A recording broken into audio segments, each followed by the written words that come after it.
Más tarde renacía el recuerdo de una nueva postura. La pared pasaba volando en otra dirección. Me encontraba en mi cuarto de la casa de Madame de Saint-Loup en el campo. Dios mío, son por lo menos las 10. Deben de haber acabado de cenar. Habré prolongado demasiado la siesta que me he hecho todas las tardes cuando vuelvo de pasear con Madame de Saint-Loup antes de ponerme el frac. Porque han pasado muchos años desde Combray, cuando en nuestros regresos a casa más tardíos eran los reflejos rojos del poniente lo que veía en la vidriera de mi ventana. Es distinta la clase de vida que se hace en Tansonville, en casa de Madame de Saint-Loup, y otra la clase de placer que siento al salir únicamente de noche y seguir a la luz de la luna aquellos senderos donde en otro tiempo jugaba el sol, y el cuarto donde me habré adormilado en lugar de vestirme para la cena lo vislumbro de lejos, cuando volvemos a casa, traspasado por las luces de la lámpara, único faro en la noche. Estas evocaciones vertiginosas y confusas nunca duraban más allá de unos segundos.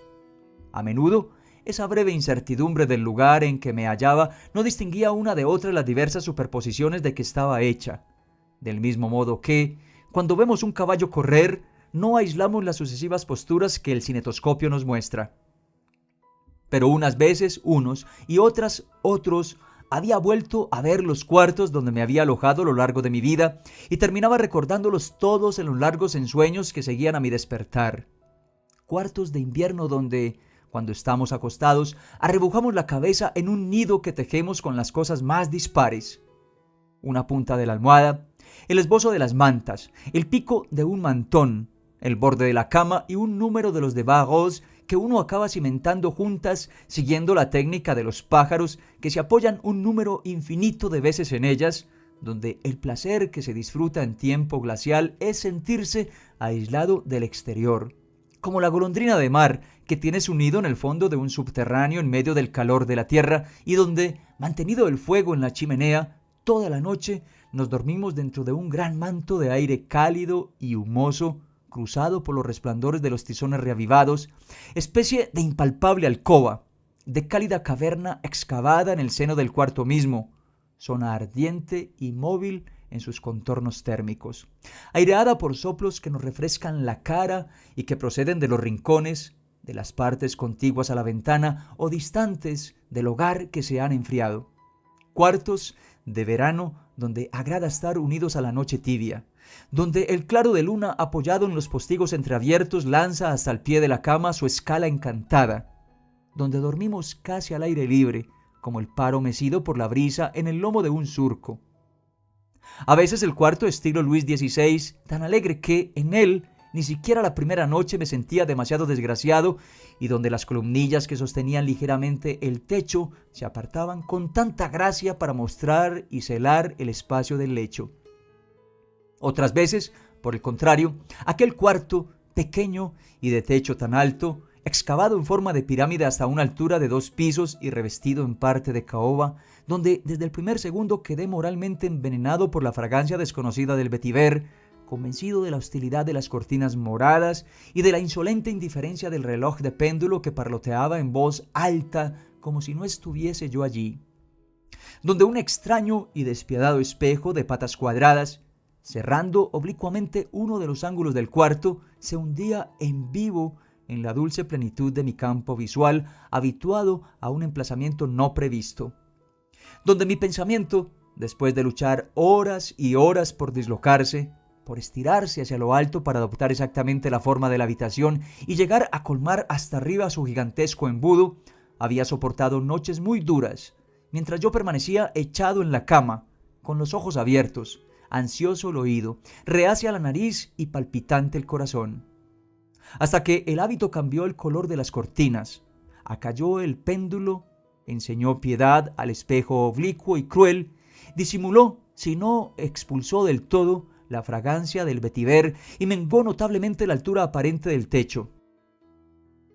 El hábito, hábil aposentador, aunque lentísimo, que empieza por dejar sufrir a nuestro espíritu semana tras semana en una instalación provisional, pero que, pese a todo, llena de dicha al espíritu cuando lo encuentra, porque sin el hábito, y reducido a sus solos medios, sería incapaz de hacernos habitable una morada. Ahora, Desde luego, estaba bien despierto. Mi cuerpo se había dado la vuelta una vez más y el buen ángel de la certidumbre había detenido todo a mi alrededor. Me había acostado debajo de mis mantas, en mi cuarto, y en la oscuridad había colocado más o menos en su sitio mi cómoda, mi escritorio, mi chimenea, la ventana que daba a la calle y las dos puertas. Pero, por más que supiese que no me hallaba en las casas por cuya imagen nítida, la ignorancia del despertar me había en un instante, si no presentado, al menos hecho creer en su posible presencia, mi memoria ya se había puesto en movimiento. Por regla general no intentaba volver a dormirme enseguida. Pasaba la mayor parte de la noche recordando nuestra vida de antaño, en Combray, en casa de mi tía abuela, en Balbec, en París, en Dossier, en Venecia y en otras partes, recordando los lugares, las personas que allí había conocido, todo lo que de ellas había visto y me habían contado. En Combray todos los días desde el final de la tarde, mucho antes del momento en que tendría que meterme en la cama y permanecer, sin dormir, lejos de mi madre y de la abuela, mi alcoba se convertía en el punto fijo y doliente de mis preocupaciones. Para distraerme las noches en que me veían un aire demasiado desdichado, se les había ocurrido darme una linterna mágica. Por eso, mientras aguardábamos la hora de cenar, cubrían mi lámpara que, al modo de los primeros arquitectos y maestros vidrieros de la Edad Gótica, sustituía la opacidad de las paredes por irisaciones impalpables, por sobrenaturales apariciones multicolores, donde se pintaban leyendas como en una vidriera vacilante y momentánea. Mas mi tristeza no hacía sino aumentar, porque bastaba el cambio de iluminación para destruir el hábito que yo tenía de mi cuarto, gracias al cual, salvo el suplicio de acostarme, se me había vuelto soportable. Ahora no lo reconocía y en él me sentía inquieto como en un cuarto de hotel o de chalet, al que hubiese llegado por primera vez tras apearme de un tren.